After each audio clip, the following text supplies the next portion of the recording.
Big ಬಾಸಲ್ಲಿ ನೋಡಿದಾಗ ನಂಗೆ ತುಂಬ ಜನ ಒಳ್ಳೊಳ್ಳೆ ಮಾತಾಡೋರೇ ಹೇಳಿದ್ದು, ಸುದೀಪ್ ಅವ್ರ ಮಾತಿಗೋಸ್ಕರ ನಾವು ನೋಡ್ತೀವಿ Bigg Boss Saturday Sunday episodes ಅಂತ.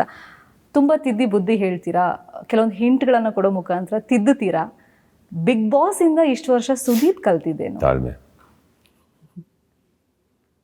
It taught me a lot of patience. It made me become a listener. So, yeah, ಹಾಗಂತ ಪರ್ಫೆಕ್ಟ್ ಆಗಿದ್ದೀನಿ ಅಂತ ನಾನು ಹೇಳೋಕ್ಕಲ್ಲ, but I think I learn a lot of. So Bigg Boss is not just about one show.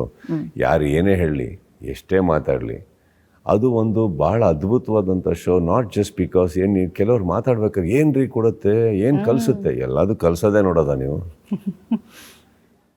ನನಗೆ ಅದು ಕೆಲವ್ರು speech ಕೊಡ್ಬೇಕಾದ್ರೆ ಪಾಪ ಅನಿಸುತ್ತೆ, ಯಾಕಂದರೆ ಬಿಗ್ ಬಾಸ್ ಇಂಪಾರ್ಟೆಂಟ್ ಅಲ್ಲ ಅಂದಮೇಲೆ ಅದ್ರ ಬಗ್ಗೆ ಸ್ಪೀಚ್ ಯಾಕೆ ಕೊಡ್ತಾ ಇದ್ದೀರಾ?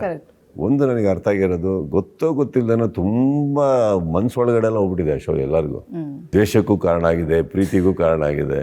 ಸೊ ಹಾಗಿರ್ಬೇಕಾದ್ರೆ ಆ್ಯಂಡ್ ಅದರಲ್ಲಿ ಒಳಗಡೆ ಇರೋರಿಗೆ ಕೇಳಿ, ಹೊರಗಡೆ ಇರೋರ್ಕಿನ್ನ ಎಷ್ಟು ಖುಷಿಯಾಗಿದ್ದಾರೆ ಅಂತ. ಅವ್ರು ಆಟ ಆಡಿಕೊಂಡು ನೋಡ್ದಿಲ್ದೇ ಒಂದು ಜೀವನ ನೋಡ್ತಾರೆ, ಒಂದು ಕಲಿತಾರೆ ಅವ್ರದ್ದು. ಬಟ್ ಇನ್ನೊಂದು, ಅದು ನಿಮ್ಮನ್ನು ಕರ್ಕೊಂಡೋಗಿ ಯಾವ ಮಟ್ಟಕ್ಕೆ ನಿಲ್ಲಿಸುತ್ತಂದರೆ ನೀವು ಚೆನ್ನಾಗಿದ್ದಲ್ಲಿ. So it is a matter of all that, no?